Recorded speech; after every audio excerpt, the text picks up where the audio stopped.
আসসালামু আলাইকুম এভরিওয়ান। আশা করি সবাই সুস্থ এবং ভালো আছেন। আপনারা যারা ভাইয়ের সামনে কৃষি উচ্চবর্তী পরীক্ষায় অংশগ্রহণ করবেন, আপনাদের জন্য ভাই আমি ধারাবাহিকভাবে বিগত বছরে কৃষি ভর্তি পরীক্ষায় আসা প্রশ্ন ব্যাংকগুলোর অ্যানালাইসিস শুরু করেছিলাম। আজকে হচ্ছে ভাই আমরা বায়োলজির একটা পার্ট অণুজীব চ্যাপ্টারের একটা টপিক, যেমন ভাইরাস, এই টপিক থেকে বিগত বছরে কৃষি ভর্তি পরীক্ষায় যে কোয়েশ্চেনগুলো এসেছিল সেগুলোর একটু অ্যানালাইসিস আপনাদের জন্য শেয়ার করব। এই ক্লাসগুলো হচ্ছে মূলত আপনার মেমোরিটাকে একটু রিফ্রেশ করা, কারণ জিনিসগুলো আপনার জানা আছে ভর্তি পরীক্ষায় কোন প্যাটার্নের প্রশ্নগুলো হচ্ছে, কোন কোন টপিককে আমাদেরকে গুরুত্ব দিতে হবে। এই জিনিসগুলো আপনি যখন প্রশ্ন ব্যাংক অ্যানালাইসিস করবেন তখন খুব ইজিলি বুঝতে পারবেন। ওকে, আমি ইন্ট্রোটা বড় করব না। আমরা আজকে হচ্ছে অণুজীব চ্যাপ্টারের ভাইরাসের যে টপিকটা আছে এখান থেকে ভর্তি পরীক্ষায় আসা প্রশ্নগুলোর একটু সলিউশনগুলো দেখব, অ্যানালাইসিসগুলো। যেমন ফার্স্ট যে কোয়েশ্চেনটা আমরা যদি একটু দেখি, বার্ড ফ্লু রোগটি কিসের দ্বারা হয়? বার্ড ফ্লু রোগটি কিসের দ্বারা হয়? এই কোয়েশ্চেনটা আপনাকে এভাবেও করতে পারে যে সোয়াইন ফ্লু বা বার্ড ফ্লু এগুলো কোন ভাইরাস দ্বারা হয়, এই ভাইরাসের সংকেত নিচের কোনটা, অর্থাৎ আপনাকে সংকেতও জানতে পারে। ঠিক আছে, সোয়াইন ফ্লুর সংকেত কোনটা, বার্ড ফ্লুর সংকেত কোনটা, সোয়াইন ফ্লু বার্ড ফ্লু এগুলো কোন ভাইরাসের কারণে হচ্ছে। ঠিক আছে, এই জিনিসগুলো আমাদেরকে জানতে হবে। তো মূলত বার্ড ফ্লু বা সোয়াইন ফ্লু এটা হচ্ছে মূলত আপনার ভাইরাস গঠিত একটা রোগ। প্রথমে আমাদের জানতে হবে বার্ড ফ্লু এবং সোয়াইন ফ্লু এটা হচ্ছে একটা ভাইরাস গঠিত রোগ, এবং এটা যে ভাইরাসের কারণে হয় সেই ভাইরাসের নামটা আমরা মনে রাখবো, সেটা হচ্ছে ইনফ্লুয়েঞ্জা ভাইরাস। কি ভাইরাস? বা ইনফ্লুয়েঞ্জা ভাইরাস। ঠিক আছে, ঠিক আছে, বার্ড ফ্লু এবং সোয়াইন ফ্লু। এবং এই বার্ড ফ্লু এবং সোয়াইন ফ্লু সংকেতটা মনে রাখতে হবে। তার মধ্যে বার্ড ফ্লুটা হয় পোষক দেহ, হচ্ছে হাঁস, মুরগি, পাখি, এদের মধ্যে আমরা বার্ড ফ্লু যেটা এটা দেখতে পাই। তাহলে আমি যদি একটু করে লিখে দিই আপনাকে, তাহলে আপনার বুঝতে সুবিধা হবে। এগুলো জাস্ট আপনার মেমোরিটাকে একটু শার্প করা, আর কিছুই না।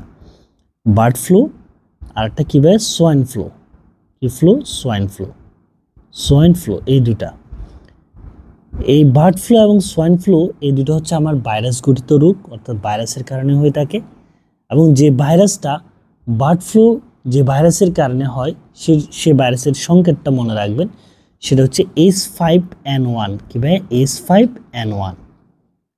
আর সোয়াইন ফ্লু যেটার কারণে হয় সেটা হচ্ছে H1N1। ঠিক আছে, আর H5N1 এই বার্ড ফ্লুর পোষক দেহ, অর্থাৎ কাদের মধ্যে হয়, সেটা হচ্ছে হাঁস, মুরগি এবং পাখি। হাঁস, মুরগি এবং পাখি, এদের মধ্যে আমরা বার্ড ফ্লুটা দেখি। আর সোয়াইন ফ্লু যেটা, এটার পোষক দেহ হচ্ছে মানুষ আর হচ্ছে ভাই শুকর। মানুষ আর কি? শুকর। এই জিনিসগুলো একটু মনে রাখবেন, তাহলে আপনি এই টাইপের কোয়েশ্চেনগুলো সলভ করতে পারবেন। ঠিক আছে, আমি জাস্ট সিম্পলি আপনাকে একটু আপনার মেমোরিটাকে, আপনার যেটা জানা আছে সেটাকে আরেকটু শার্প করে দিলাম। ঠিক আছে, সো আমার কোয়েশ্চেনটা হতে পারে হচ্ছে বার্ড ফ্লু রোগটি কিসের দ্বারা হয়, যে কি ভাইরাসের কারণে, ব্যাকটেরিয়ার কারণে, না ছত্রাকের কারণে, এইভাবে কোয়েশ্চেনটা। সো মেইন যেটা বার্ড ফ্লু যেটা বা সোয়াইন ফ্লু, এই ফ্লুটা হচ্ছে ভাইরাস গঠিত একটা রোগ। এবং বার্ড ফ্লু যেটা, এটার সংকেতটা হচ্ছে এই ভাইরাস, বার্ড ফ্লুটা যে ভাইরাসের কারণে হয় সেই ভাইরাসের সংকেতটা আমরা মনে রাখবো, সেটা হচ্ছে H5N1। আর সোয়াইন ফ্লু হচ্ছে H1N1। সোয়াইন ফ্লুটার পোষক দেহ হচ্ছে মানুষ এবং শুকর, আর বার্ড ফ্লু হচ্ছে হাঁস, মুরগি, পাখি। ঠিক আছে, এইটুকু মনে রাখলেই চলবে। সো আমরা এই কোয়েশ্চেনের অ্যান্সারটা দাগাবো কি, বার্ড ফ্লু রোগটি কিসের দ্বারা হয়? ভাই ভাইরাসের কারণে হয়, এটা একটা ভাইরাস গঠিত রোগ। ঠিক আছে, ওকে, আমরা নেক্সট কোয়েশ্চেনে চলে যাব। নেক্সট কোয়েশ্চেনে যাওয়ার আগে আমরা এইগুলো একটু রিমুভ করে দিই, তাহলে আমরা স্পেসটা পাবো। নেক্সট কোয়েশ্চেনটা আমরা যদি দেখি যে তামাকের মোজাইক রোগ সৃষ্টিকারী অণুজীব কি? কি ভাই? কোয়েশ্চেনটা দেখেন, তামাকের মোজাইক রোগ সৃষ্টিকারী অণুজীব নিচের কোনটা? এখন আমরা দুই তিনটা মোজাইক রোগ দেখতে পাই, দুই তিনটা উদ্ভিদের ক্ষেত্রে মোজাইক কমন একটা নাম। আমি এগুলো আপনাকে একসাথে লিখে দিচ্ছি, তাহলে আপনার বুঝতে সুবিধা হবে। মোজাইক রোগ আমরা কোথায় কোথায় পাই? একটা হচ্ছে তামাকের মোজাইক রোগ, তামাকের কি ভাই? মোজাইক রোগ। আরেকটা পাই হচ্ছে সিমের মোজাইক রোগ, সিমের মোজাইক রোগ। আরেকটা পাই হচ্ছে গুল আলু। কিসের ভাই? গুল আলুর মোজাইক রোগ। তাহলে কোথায় কোথায় আমরা মোজাইক রোগ পাচ্ছি এটা একসাথে মনে রাখবো, তাহলে আমাদের জন্য সেটা সুবিধা হবে। গোল আলুর কি ভাই মোজাইক রোগ। তাহলে আমরা 3টা মোজাইক রোগ পাচ্ছি, একটা হচ্ছে তামাকের মোজাইক রোগ, আর একটা হচ্ছে ভাই সিমের মোজাইক রোগ, আর একটা হচ্ছে ভাই গোল আলুর মোজাইক রোগ। এখন এটা তো নাম দেখেই বুঝতে পারতেছি আমরা, তামাকের মোজাইক রোগ যেটা, এটা কিসের ক্ষেত্রে হবে? তামাকের মোজাইক রোগ পোষকদের কি হবে? তামাক, এটা বোঝাই যাচ্ছে নাম থেকে। সিমের মোজাইক রোগ, এটা কিসের মধ্যে হবে? সিমের মধ্যে হবে। আর গোল আলুর মোজাইক রোগ, এটা কিসে হবে ভাই? গোল আলু, পোষক দেহ, ঠিক আছে? কোথায় সংগঠিত হবে? গোল আলু। এরপরে তামাকের এই যে মোজাইক রোগ, যেটা তামাকের মধ্যে দেখতে পাই, এটা কোন ভাইরাসের কারণে হয় সেটা মনে রাখবেন, সেটা হচ্ছে টিএমবি, টোবাকো মোজাইক ভাইরাস। কি ভাই? টিএমবি, টোবাকো কি ভাই মোজাইক ভাইরাসের কারণে এই তামাকের কি মোজাইক রোগ হয়। আর সিমের মোজাইক রোগ, এটা যে ভাইরাসের কারণে হয় সেটা হচ্ছে বিন মোজাইক ভাইরাস। কি ভাই? বিন মোজাইক ভাইরাস, বিন মোজাইক ভাইরাস, ঠিক আছে? আর গোল আলুর যেটা মোজাইক রোগ, যেটা গোল আলুর মধ্যে যায়, সেটা হচ্ছে পটেটো মোজাইক ভাইরাসের কারণে। কি ভাই? Potato mosaic virus, potato mosaic ভাইরাসের কারণে এই গোল আলুর কি হয় ভাই? মোজাইক রোগ হয়, ঠিক আছে? সো আমরা জিনিসগুলো দেখলাম, তামাকের মোজাইক রোগ হচ্ছে টিএমবি বা টোবাকো মোজাইক ভাইরাসের কারণে, আর সিমের যে মোজাইক রোগ, এটা হয় হচ্ছে আপনার বিন মোজাইক ভাইরাসের কারণে। আর গোল আলুর মোজাইক রোগ, এটা হচ্ছে পটেটো মোজাইক ভাইরাসের কারণে। সো মোজাইক রোগগুলো আমি একসাথে আপনাকে দিয়ে দিলাম যাতে আপনার সুবিধা হয়। সো আমরা এই কোয়েশ্চেন অ্যান্সার তাহলে কি পাচ্ছি, যে তামাকের মোজাইক রোগ সৃষ্টিকারী অণুজীব হচ্ছে কি ভাই? টিএমবি বা টোবাকো মোজাইক ভাইরাস। এই কোয়েশ্চেনটা আরও সহজ। যেমন দেখেন যে তামাকের মোজাইক রোগ সৃষ্টিকারী অণুজীব কি ভাইরাস নাকি ব্যাকটেরিয়া না ছত্রাক? তাহলে আমরা ইজিলি বুঝতে পারি যে তামাকের মোজাইক রোগ সৃষ্টিকারী অণুজীব হচ্ছে ভাইরাস, এবং স্পেসিফিকভাবে বলতে গেলে কোন ভাইরাসের কারণে হচ্ছে সেটাই আমি আপনাকে স্পেসিফিক বললাম, যে তামাকের মোজাইক রোগটা ভাইরাসের কারণে হচ্ছে, এবং সেই ভাইরাসটার নাম হচ্ছে টোবাকো মোজাইক ভাইরাস। আর সিমের মোজাইক রোগের ভাইরাসটার নাম হচ্ছে বিন মোজাইক ভাইরাস। গোল আলুর মোজাইক রোগের নাম হচ্ছে পটেটো মোজাইক ভাইরাস। অর্থাৎ আমি স্পেসিফিকভাবে আপনাকে বলে দিলাম, যাতে আরেকটু ঘুরিয়ে যদি কোনো কোয়েশ্চেন আসে আপনি যাতে সলভ করতে পারেন। এরপরে আমরা টিএমবি নিয়ে কিন্তু অনেক কিছু জানতে পারি, কারণ টিএমবি এই টপিকটা কিন্তু ভাই আমাদের ভর্তি পরীক্ষার জন্য খুবই খুবই গুরুত্বপূর্ণ। টিএমবি যেটা, তো দেখেন পরের কোয়েশ্চেনটাও টিএমবি নিয়ে, যে টিএমবি কোন ধরনের ভাইরাস? কি ভাই? টিএমবিটা কোন ধরনের ভাইরাস? অপশনে RNA virus, DNA virus, RNA and DNA virus, না টি2 ভাইরাস? তো এটা মনে রাখবেন যে নিউক্লিক অ্যাসিডের ধরনের উপর ভিত্তি করে আমরা ভাইরাস 2 ধরনের পাই। এক কিছু হচ্ছে আরএনএ ভাইরাস আছে, আর কিছু হচ্ছে ভাই আমার ডিএনএ ভাইরাস আছে। তো আমরা ম্যাক্সিমাম প্রাণী কোষের ক্ষেত্রে যে ভাইরাসটা পাই সেটা হচ্ছে ডিএনএ ভাইরাস, আর উদ্ভিদ কোষের ক্ষেত্রে পাই হচ্ছে আরএনএ ভাইরাস। এটা হচ্ছে কমন, তবে 2-1টা আমার এক্সেপশনাল আছে। তবে আমি আপনাকে যেটা মনে রাখবো, আপনি 2টা ভাইরাসের নাম মনে রাখার দরকার নেই। আরএনএ ভাইরাসের উদাহরণ, ডিএনএ ভাইরাসের উদাহরণ, 2টা পৃথকভাবে মনে রাখার দরকার নেই। আপনি জাস্ট আরএনএ ভাইরাসের উদাহরণগুলো মনে রাখবেন। আমরা যেটা করেছি যে আপনি আরএনএ ভাইরাসের উদাহরণগুলো মনে রাখবেন। আরএনএ ভাইরাসের উদাহরণগুলো হচ্ছে টিএমবি, যেটা টোবাকো মোজাইক ভাইরাস, যেটা তামাকের মোজাইক রোগ সৃষ্টি করে। আর এটা হচ্ছে এইচআইভি, তারপর হচ্ছে ডেঙ্গু, তারপর হচ্ছে পোলিও,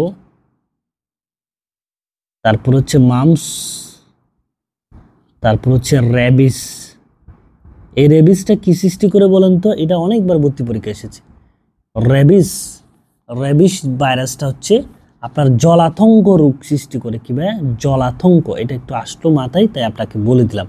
এটা আপনার অনেক জায়গায় কাজে লাগবে, ঠিক আছে? জলাতঙ্ক রোগ সৃষ্টি করে র্যাবিস ভাইরাস, যেটা র্যাবিস, ঠিক আছে? এটা খুব গুরুত্বপূর্ণ। তাহলে আরএনএ ভাইরাসের এই কয়েকটা উদাহরণ আমি প্রশ্নব্যাংক অ্যানালাইসিস করে ভার্সিটি মেডিকেল এই কয়েকটা উদাহরণই বারবার ঘুরে ফিরে এসেছে। আরএনএ ভাইরাস, যে টিএমবি, এইচআইভি, ডেঙ্গু, পোলিও, তারপর হচ্ছে মাম্পস, তারপর হচ্ছে কি র্যাবিস। এগুলো হচ্ছে আমার কি ভাইরাস? এগুলো হচ্ছে আরএনএ ভাইরাস। এই আরএনএ ভাইরাসের উদাহরণগুলো মনে রাখবেন। আর এটার মধ্যে যেটা একটু আগে আপনাকে বললাম আমি, টিএমবি যেটা টোবাকো মোজাইক ভাইরাস, যেটা আমরা বলেছি যে এটা হচ্ছে তামাকের মোজাইক রোগ সৃষ্টি করে। কিসে ভাই? টিএমবিটা আমরা দেখলাম হচ্ছে এটা হচ্ছে কি তামাকের, একটু আগে দেখলাম তামাকের মোজাইক রোগ কি করবে? সৃষ্টি করে এই টিএমবি ভাইরাসটা। ঠিক আছে, তবে টিএমবি নিয়ে আরও কয়েকটা ইনফরমেশন মাথায় রাখতে হবে আমাকে। টিএমবির দৈর্ঘ্যটা হচ্ছে প্রস্থের প্রায় 17 গুণ। টিএমবি ভাইরাসের দৈর্ঘ্য কি? প্রস্থের প্রায় কি 17 গুণ, এবং সেটার দৈর্ঘ্যটা 280 থেকে আপনার 300 পর্যন্ত। ঠিক আছে, 280 আর অন্য জায়গায় আছে 300, আর প্রস্থটা আছে হচ্ছে 15 আর কত 8। ঠিক আছে, দৈর্ঘ্য প্রস্থের প্রায় 17 গুণ, এটা খুব গুরুত্বপূর্ণ। আরেকটা হচ্ছে এই টিএমবি বা টোবাকো মোজাইক ভাইরাসে প্রোটিনের পরিমাণ হচ্ছে শতকরা 95%। অর্থাৎ এখানে আমি যে জিনিসটা আপনাকে বোঝাতে চাচ্ছি, টিএমবি ভাইরাসটা মূলত আরএনএ প্লাস হচ্ছে প্রোটিন দিয়ে গঠিত। আরএনএ এবং কি প্রোটিন দিয়ে গঠিত, জিনিসগুলো বোঝার চেষ্টা করেন ভাই। টিএমবি যে ভাইরাস, এটা হচ্ছে আপনার মূলত আরএনএ এবং কি ভাই প্রোটিন দিয়ে গঠিত। এর মধ্যে প্রোটিনের পরিমাণটা হচ্ছে শতকরা 95 ভাগ। এটা কিন্তু ভর্তি পরীক্ষায় এসেছিল অনেকবার। এর মধ্যে এই যে টোবাকো মোজাইক ভাইরাসটা যেটা আরএনএ এবং প্রোটিন দিয়ে গঠিত, এর মধ্যে প্রোটিনের পরিমাণটা শতকরা প্রায় কত ভাগ? 95 ভাগ, অর্থাৎ ম্যাক্সিমামই কি ভাই? প্রোটিন। ঠিক আছে, এই জিনিসটা আপনি একটু মনে রাখবেন, এটা ভর্তি পরীক্ষায় আমরা অনেকবার দেখেছি। ঠিক আছে, এটা আপনার কাজে লাগবে। এরপরে আমরা নেক্সট কোয়েশ্চেনে চলে যাব। যেমন আশা করছি এই কোয়েশ্চেনটা বুঝতে পেরেছেন যে টিএমবি কোন ধরনের ভাইরাস। টিএমবিটা হচ্ছে একটা আরএনএ ভাইরাস। ঠিক আছে, টিএমবিটা কি ভাইরাস? আরএনএ ভাইরাস, যেটা আমি আপনাকে আরএনএ ভাইরাসের উদাহরণ, এই কয়েকটা উদাহরণ মনে রাখলেই চলবে। TMB, HIV, dengue, polio, mum's এবং কি র্যাবিস। র্যাবিস যেটা, এটা হচ্ছে আমার জলাতঙ্ক রোগ কী করবে? সৃষ্টি করে। ওকে, এরপরে আমরা নেক্সট কোয়েশ্চেনে চলে যাব, 4 নম্বর কোয়েশ্চেন। পরের কোয়েশ্চেনটা আমরা যদি দেখি, যে পরের কোয়েশ্চেনটা আমরা দেখি দানের টুংরো রোগ সৃষ্টিকারী অণুজীব কোনটা? অণুজীব কি? দানের টুংরো রোগ সৃষ্টিকারী অণুজীব কি? যে ব্যাকটেরিয়া, ভাইরাস নাকি শৈবাল, কোনটা? দানের টুংরো রোগ। মনে রাখবেন উদ্ভিদের কিছু গুরুত্বপূর্ণ রোগ, যেমন এই কোয়েশ্চেনটা আপনাকে বলা হতে পারে যে টুংরো রোগ কোন উদ্ভিদের ক্ষেত্রে হয়? টুংরো রোগ কোন উদ্ভিদে দেখা যায়? তাহলে টুংরো রোগটা হচ্ছে মূলত দানের হয়। কিসে? দানে। দানে হচ্ছে আমার কি রোগ হয়? টুংরো রোগ। আর এই দানের টুংরো রোগ সৃষ্টিকারী অণুজীব হচ্ছে ভাইরাস। ভাইরাসের কারণে দানের টুংরো রোগ হয়। এরকম আরও কিছু গুরুত্বপূর্ণ রোগ আছে যেগুলো আমরা ভর্তি পরীক্ষায় প্রায় সময় দেখি। আমি আপনাকে একটু লিখে দিচ্ছি, আপনি একটু মনে রাখবেন যে টুংরো রোগ এটা হচ্ছে আমার দানের ক্ষেত্রে হয়, যেটা নাম দিয়ে মিল থাকবে, টুংরো ভাইরাসের কারণে হয়। এরপর হচ্ছে বানসি টপ রোগ, এটা হচ্ছে কলার ক্ষেত্রে হয়। এই ভাইরাসটা হচ্ছে বানসি টপ ভাইরাস। ভাইরাসের নামটা কিন্তু মিল আছে। টুংরো এটা দানের ক্ষেত্রে হয়, এটা ভাইরাসটার নাম হচ্ছে টুংরো ভাইরাস। আর এই বানসি টপ রোগটা হচ্ছে কলার ক্ষেত্রে হয়, ভাইরাসটার নাম হচ্ছে বানসি টপ ভাইরাস। আরেকটা গুরুত্বপূর্ণ আছে, সেটা হচ্ছে বুসিস্ট্যান্ড রোগ, যেটা হচ্ছে টমেটোর ক্ষেত্রে। কিসের ক্ষেত্রে? টমেটোর ক্ষেত্রে। এবং ভাইরাসের নামটা মিল আছে, সেটা হচ্ছে বুসিস্ট্যান্ড ভাইরাস। কি ভাইরাস? বুসিস্ট্যান্ড ভাইরাস। আর এই বানসি টপ রোগটা কলার ক্ষেত্রে হয়, ভাইরাসের নাম হচ্ছে বানসি টপ ভাইরাস। ঠিক আছে, ভাইরাস। আর টুংরো রোগটা দানের ক্ষেত্রে হয়, সেটা হচ্ছে টুংরো ভাইরাস। কি ভাইরাস? Tungro virus. অর্থাৎ মিল আছে। এখানে আমি আপনাকে যেটা বোঝাতে চাচ্ছি সেটা হচ্ছে যে টুংরো রোগটা ধানের ক্ষেত্রে হয়, এটা মনে রাখবেন। বানসি টপ রোগটা হয় কলার ক্ষেত্রে, বুসিস্ট্যান্ড রোগ হয় টমেটোর ক্ষেত্রে। এগুলো ভর্তি পরীক্ষায় দেখা যায়। আর এই সবগুলা রোগ মূলত ভাইরাসের কারণে হয়। এক কথায় বলতে গেলে এই সবগুলা রোগ ভাইরাসের কারণে আমরা এইসব উদ্ভিদে দেখতে পাই। ঠিক আছে, তো কোয়েশ্চেনটা একদম বেসিক, যে ধানের টুংরো রোগ সৃষ্টিকারী অণুজীব হচ্ছে, ধানের টুংরো রোগটা হচ্ছে ভাইরাসের কারণে। ঠিক আছে, এটা মনে রাখবেন। এইগুলা ভাই আপনার ভর্তি পরীক্ষার জন্য খুবই খুবই গুরুত্বপূর্ণ। ঠিক আছে, এরপরে আমরা নেক্সট কোয়েশ্চেনে চলে যাব। নেক্সট কোয়েশ্চেনে বলা হচ্ছে যে তামাকের মোজাইক ভাইরাসকে পৃথক করে কেলাসিত করার জন্য নোবেল পুরস্কার লাভ করেন কে?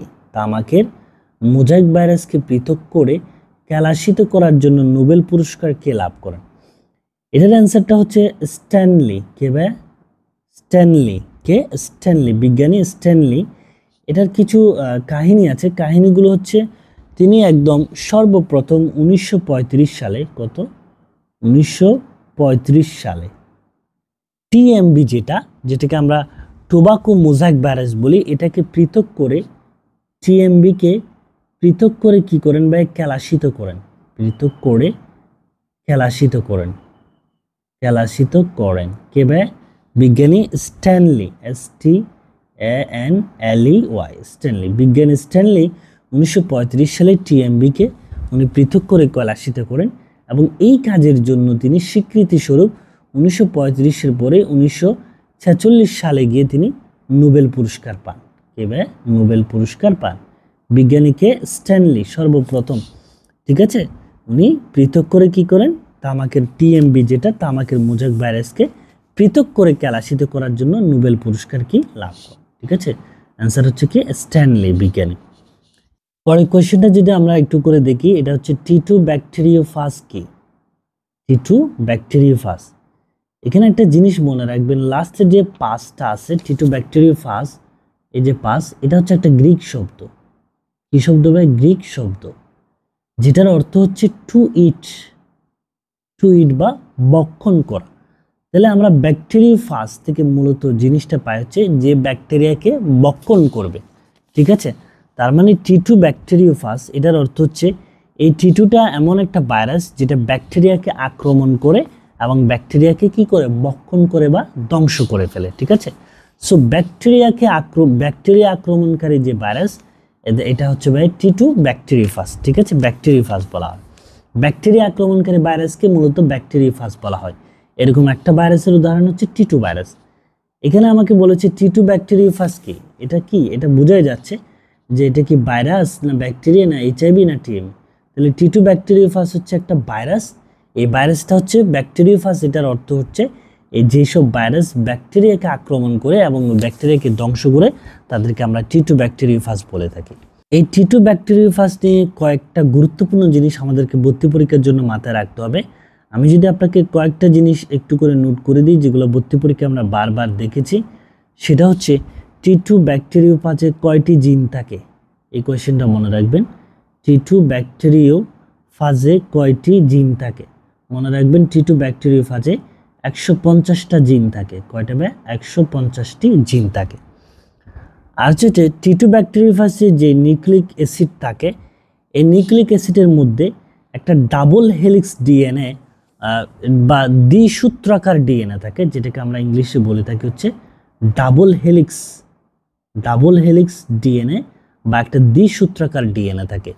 এই দ্বিসূত্রাকার ডিএনএটা থাকে হচ্ছে এই টি2 ভাইরাসের মাথার ভিতরে। কোথায়? মাথার ভিতরে। কিসে? মাথার ভিতরে। কারণ আমরা সবাই জানি এই টি2 ভাইরাস যেটা, এটা দুইটা পার্টে বিভক্ত, একটা হচ্ছে মাথা আর একটা হচ্ছে কি ভাই? ল্যাস। তো এই টি2 ব্যাকটেরিওফাজে যে ডাবল হেলিক্স বা দ্বিসূত্রাকার ডিএনএটা থাকে, এই ডিএনএটা থাকে হচ্ছে মূলত টি2 ভাইরাসের কিসের ভিতরে ভাই? মাথার ভিতরে।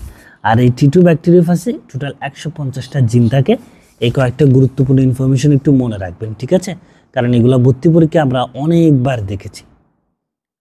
সো টি2 ব্যাকটেরিওফাজ একটা কি ভাইরাস, এটা তো আমরা বুঝে গেলাম প্রথমে। আমরা যদি নেক্সট কোয়েশ্চেনটা দেখি, নেক্সট কোয়েশ্চেনে বলা হচ্ছে যে ভাইরাসের দেহ গঠিত হয় যে উপাদান দিয়ে তার নাম কি? ভাইরাসের দেহ কি দিয়ে গঠিত হয়? ঠিক আছে, তো আমরা সবাই জানি ভাইরাস হচ্ছে মূলত প্রোটিন এবং নিউক্লিক অ্যাসিডের সমন্বয়ে গঠিত। কি ভাই? প্রোটিন এবং নিউক্লিক অ্যাসিড। ঠিক আছে, নিউক্লিক অ্যাসিডের আবার ভিন্ন ভিন্ন ধরন আছে, সেটা আমরা জানি সবাই। তবে এমনি জানি ভাইরাসের দেহটা গঠিত হচ্ছে মূলত প্রোটিন এবং নিউক্লিক অ্যাসিড দিয়ে। এবং আরেকটা জিনিস খুবই গুরুত্বপূর্ণ মনে রাখবেন, ভাইরাস হচ্ছে অকোষীয়। কি ভাই? ভাইরাস হচ্ছে কি ভাই? অকোষীয়। ঠিক আছে, আর ভাইরাস শব্দটা এটা হচ্ছে একটা ল্যাটিন শব্দ, যেটার অর্থ হচ্ছে ভাই বিষ। কি ভাই? বিষ। এই কয়েকটা জিনিস মনে রাখবেন আমি যেগুলো আপনাকে বলে যাচ্ছি। ভাইরাসের দেহটা প্রোটিন এবং নিউক্লিক অ্যাসিড দিয়ে গঠিত এবং ভাইরাস হচ্ছে অকোষীয়। কি ভাই? অকোষীয়। ঠিক আছে, আরেকটা জিনিস মনে রাখবেন, সেটা হচ্ছে ভাইরাসে কোনো সাইটোপ্লাজম, নিউক্লিয়াস, কোষঝিল্লি অথবা কোনো কোষ প্রাচীর নেই। এটাও কিন্তু ভাইয়া খুবই গুরুত্বপূর্ণ একটা ইনফরমেশন। কি ভাইয়া, ভাইরাসে কোনো সাইটোপ্লাজম, নিউক্লিয়াস, কোষঝিল্লি অথবা কোনো কোষ প্রাচীর কি ভাইয়া নাই। এই জিনিসটা একটু মনে রাখবেন, এটা ভর্তি পরীক্ষায় আমরা অনেকবার দেখেছি। ঠিক আছে, এখানে আরও অনেকগুলা জিনিস আছে, এগুলো একটু মনে রাখবেন। পাশাপাশি যেমন অনেকগুলা সংজ্ঞা এখানে আমরা একদম ইনটুতে দেখেছিলাম যে কোয়েশ্চেনগুলো এভাবে হতে পারে যে ভাইরাসের রাসায়নিক প্রকৃতি বর্ণনা করেন কে। ঠিক আছে, অথবা এরকম কিছু কোয়েশ্চেন আমরা দেখি ভাইরাসই যে ভাইরাস এই ওয়ার্ডটা কে বলেন। ঠিক আছে, ভাইরাস জীব নয়, জড়ও নয়, ভাইরাস হচ্ছে একটা ভাইরাসই, এরকম একটা সেন্টেন্স আছে, এটা কার উক্তি বা এটা কে বলেন। অথবা ভাইরাসের রাসায়নিক প্রকৃতি বর্ণনা করেন কে। অথবা কোয়েশ্চেনটা এভাবে হতে পারে, আমরা যে বললাম ভাইরাস প্রোটিন এবং নিউক্লিক অ্যাসিড দিয়ে গঠিত, এটা সর্বপ্রথম কে বলেন। এটার অ্যান্সারটা আমি একটু বলে দিচ্ছি, এটা বলেন হচ্ছে বিজ্ঞানী বাদেন ও পিরি। বিজ্ঞানী বাদেন ও পিরি এটা হচ্ছে ভাইরাসের রাসায়নিক প্রকৃতি বর্ণনা করেন। অর্থাৎ ভাইরাস যে প্রোটিন এবং নিউক্লিক অ্যাসিড দিয়ে গঠিত, এটা সর্বপ্রথম বলেন হচ্ছে বিজ্ঞানী বাদেন ও পিরি। ঠিক আছে, এই সেন্টেন্সটা মনে রাখবেন, এটা অনেকবার আমরা দেখেছি ভর্তি পরীক্ষায়। সো এখানে আরও অনেকগুলো ইনফরমেশন আসে, আমি এগুলো বলতেছি না, আপাতত এই কয়েকটা বললাম, এগুলো একটু মনে রাখবেন। এরপরে যে কোয়েশ্চেনটা, আমরা যদি পরের কোয়েশ্চেনে যাই, একটু মুছে দিচ্ছি এগুলা, যে ডেঙ্গু ভাইরাসের সেরোটাইপ 9 কোনটি। ডেঙ্গু ভাইরাসের কি ভাই, সেরোটাইপ 9 নিচের কোনটি। কি ভাইরাস ভাই, ডেঙ্গু ভাইরাস। এখানে খুব গুরুত্বপূর্ণ একটা ইনফরমেশন আছে, সেটা হচ্ছে ডেঙ্গু ভাইরাসের টোটাল 4টা সেরোটাইপ আছে। ডেঙ্গু ভাইরাসের অর্থাৎ 4টা ভাগ আছে। আমি যদি এগুলো একটু মুছে দিই আপনাকে, ডেঙ্গু ভাইরাস যেটা, এটা টোটাল 4টি ভাগ আছে। এই ভাগগুলাকে মূলত বলা হয় হচ্ছে সেরোটাইপ। কি বলা হয়, সেরোটাইপ। কি ভাই, সেরোটাইপ। ডেঙ্গু ভাইরাসের টোটাল 4টা ভাগ আছে, এই ভাগগুলাকে বলা হয় সেরোটাইপ। এবং এই ভাইরাস, এই ভাগগুলা মূলত ধাপগুলা যদি আমি আপনাকে একটু করে লিখে দিই, এগুলো হচ্ছে DEN ডেঙ্গু ভাইরাস 1, আরেকটা হচ্ছে ডেঙ্গু DENB ডেঙ্গু ভাইরাস 2, আরেকটা হচ্ছে DENB3, আরেকটা হচ্ছে DENB4। ঠিক আছে, তাহলে ডেঙ্গু ভাইরাসের টোটাল 4টা সেরোটাইপ আছে। এই 4টা সেরোটাইপ হচ্ছে dengue virus 1, dengue virus 2, dengue virus 3, DENB4। এই 4টা এই সেরোটাইপ মিলেই মূলত এই ডেঙ্গু রোগের চক্রটা কী হয় ভাই, তৈরি হয়। ঠিক আছে, সো এই জিনিসটা মনে রাখবেন। সো অ্যান্সার হচ্ছে কি, এখানে বলেছে ডেঙ্গু ভাইরাসের সেরোটাইপ 9 নিচের কোনটি। এই যে ফার্স্ট অপশনে যেটা আছে DENB0, এটা কিন্তু সেরোটাইপ নয়। সেরোটাইপগুলো হচ্ছে DENB1, dengue virus 2, dengue virus 3 এবং ডেঙ্গু ভাইরাস 4। 0 দিয়ে কোনো সেরোটাইপ নাই। ঠিক আছে, সো আশা করি বুঝতে পেরেছেন, এগুলো একদম বেসিক জিনিস। এরপরের কোয়েশ্চেনটা আমরা যদি দেখি 9 নাম্বার, এটা অলরেডি বলা হয়েছে যে ভাইরাসের দেহ কোন পদার্থ দিয়ে গঠিত। আমরা দেখেছি ভাইরাস প্রোটিন এবং নিউক্লিক অ্যাসিডের সমন্বয়ে গঠিত, তবে ভাইরাসে কিন্তু ভাই কোনো সাইটোপ্লাজম, নিউক্লিয়াস, কোষঝিল্লি বা কোনো কোষ প্রাচীর নেই, এবং ভাইরাস হচ্ছে একটা অকোষীয়। ঠিক আছে, এটা মনে রাখবেন। এরপরের কোয়েশ্চেনে যদি আমরা যাই, যে ইনফ্লুয়েঞ্জা ভাইরাসের আকৃতি কেমন। ইনফ্লুয়েঞ্জা ভাইরাসের আকৃতি, কারণ ভাইরাসের বিভিন্ন জিনিসের বিভিন্ন রকম শ্রেণীবিন্যাস আছে, আকৃতি অনুযায়ী শ্রেণীবিন্যাস আছে, তারপর হচ্ছে নিউক্লিক অ্যাসিডের ধরন অনুযায়ী শ্রেণীবিন্যাস আছে, বিভিন্ন টাইপের শ্রেণীবিন্যাস আছে। তার মধ্যেই কোয়েশ্চেনগুলো হয় এই টপিকগুলো থেকে, যে ইনফ্লুয়েঞ্জা ভাইরাসের আকৃতিটা কেমন। তো মনে রাখবেন, ইনফ্লুয়েঞ্জা ভাইরাসের আকৃতিটা হচ্ছে ভাই ডিম্বাকার। কি ভাই, ডিম্বাকার ইনফ্লুয়েঞ্জা ভাইরাস। এরপরে হচ্ছে আরও কয়েকটা জিনিস আছে, যেমন আমরা যে T2 ভাইরাসগুলো জানি, এই যে কি ভাইরাস, T2 T3, এই যে T2 virus, T2 T3, T2 T4 এবং T6, এগুলো হচ্ছে আপনার ব্যাঙ্গাচি আকৃতির ভাইরাস। কি ভাই, ব্যাঙ্গাচি আকৃতির ভাইরাস। আর যেটা বললাম ইনফ্লুয়েঞ্জা যেটা, এটা হচ্ছে ডিম্বাকার ভাইরাস। এরপর দণ্ডাকার ভাইরাস হচ্ছে 3টা। এই দণ্ডাকার ভাইরাসগুলো আমি মনে রাখতাম হচ্ছে, আপনাকে একটু করে লিখে দিই, দণ্ডাকার যে ভাইরাস, দণ্ডাকার ভাইরাস মনে রাখবেন হচ্ছে আপনি একটা ওয়ার্ড দিয়ে, সেটা হচ্ছে আমরা যে ATM বুথ জানি না, এই যে ATM শামসুজ্জামান অথবা ATM বুথ, যেভাবে মনে রাখতে পারেন ATM, এ দিয়ে হচ্ছে আলফা মোজাইক ভাইরাস, কি ভাই? Alpha mosaic virus, alpha mosaic virus. আর টি দিয়ে হচ্ছে আপনার টিএমবি, যেটা এতক্ষণ ধরে আমি বলে আসছি যে টোবাকো মোজাইক ভাইরাস, যেটা তামাকের ক্ষেত্রে হয়, ঠিক আছে। এরপর হচ্ছে এম দিয়ে হচ্ছে মামস ভাইরাস, কি ভাই? মামস ভাইরাস, ঠিক আছে। দণ্ডাকার ভাইরাস 3টা মনে রাখবেন হচ্ছে এটিএম ওয়ার্ড দিয়ে। এরপরে আরও আছে গোলাকার ভাইরাস আছে, গোলাকার ভাইরাসগুলো মনে রাখতে পারেন আপনি। কি ভাইরাস ভাই? গোলাকার। এই জিনিসগুলো আসে ভর্তি পরীক্ষায়, সো একটু করে বলে দিচ্ছি। গোলাকার ভাইরাস রিমেম্বার করবেন হচ্ছে আপনি ডিআইপি দিয়ে, কি ভাই? ডিআইপি। ডি দিয়ে কি হয় বলেন তো, সহজেই বোঝা যাচ্ছে, ডেঙ্গু। তারপরে আই দিয়ে হচ্ছে 2টা, একটা হচ্ছে টিআইবি অথবা আরেকটা হচ্ছে এইচআইভি, ঠিক আছে, গোলাকার। আর পি দিয়ে হচ্ছে আপনার পোলিও ভাইরাস, কি ভাইরাস? পোলিও ভাইরাস, ঠিক আছে। এবার বিভিন্নভাবে অনেকে মনে রাখে, আমি যেভাবে মনে রাখতাম সেটা আপনাকে বলে দিয়েছিলাম। আরেকটা খুব গুরুত্বপূর্ণ দেখা যায় যে সূত্রাকার ভাইরাস, কি ভাই? সূত্রাকার।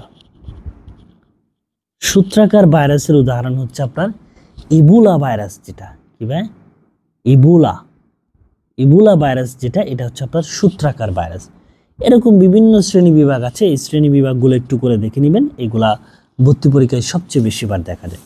সো ইনফ্লুয়েঞ্জা ভাইরাসের আকৃতিটা কি বলেন তো ভাই? ডিম্বাকার, কি? ডিম্বাকার। এরপরে আমরা নেক্সট কোয়েশ্চেনে চলে যাব। নেক্সট কোয়েশ্চেনে বলা হচ্ছে গুল আলুর সবচেয়ে মারাত্মক রোগ নিচের কোনটা? গুল আলুর ক্ষেত্রে আমরা 2টা রোগ দেখতে পাই, যেটা হচ্ছে একটা হচ্ছে লেট ব্লাইট আর একটা হচ্ছে আর্লি ব্লাইট। এরকম লেট ব্লাইট যেটা, এটা হচ্ছে আলুর বিলম্বিত দশা রোগ, লেট ব্লাইট। বাংলায় বলা হয় হচ্ছে লেট ব্লাইট, লেট ব্লাইট, বা এটার বাংলাটা হচ্ছে বিলম্বিত দশা রোগ। কি রোগ বা? বিলম্বিত দশা রোগ। আলুর বিলম্বিত এই দশা রোগ সৃষ্টিকারী জীবাণুটা হচ্ছে একটা ছত্রাক, এবং এটা হচ্ছে, এটা কোয়েশ্চেনটা ছত্রাক থেকে চলে আসছে। তারপরে আমি একটু বলে দিচ্ছি, এই আলুর বিলম্বিত দশা রোগ, গুল আলুর সবচেয়ে মারাত্মক রোগটা হচ্ছে লেট ব্লাইট, যেটার বাংলাটা হচ্ছে আলুর বিলম্বিত দশা রোগ। এই রোগ হলে আলু গাছের যে মাটির উপরের অংশটা আছে এটা দ্রুত মারা যায়, ঠিক আছে। আর এই আলুর বিলম্বিত দশা রোগ সৃষ্টিকারী জীবাণুটা হচ্ছে একটা ছত্রাক, এবং এই ছত্রাকটা হচ্ছে ফাইটোফথোরা, ফাইটোফথোরা ইনফেস্টেন্স এই ছত্রাকের কারণে হয়, ঠিক আছে।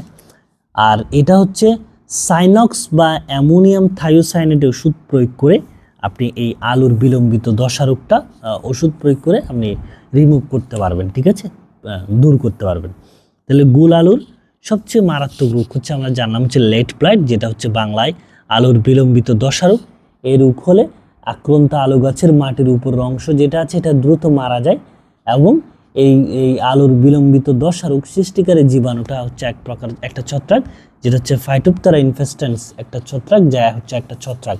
এবং এই রোগটা আমরা নির্মূল করতে পারি হচ্ছে সাইনক্স বা অ্যামোনিয়াম থায়োসায়ানেট ওষুধ প্রয়োগ করে। এই কয়েকটা জিনিস একটু মনে রাখবেন, ঠিক আছে।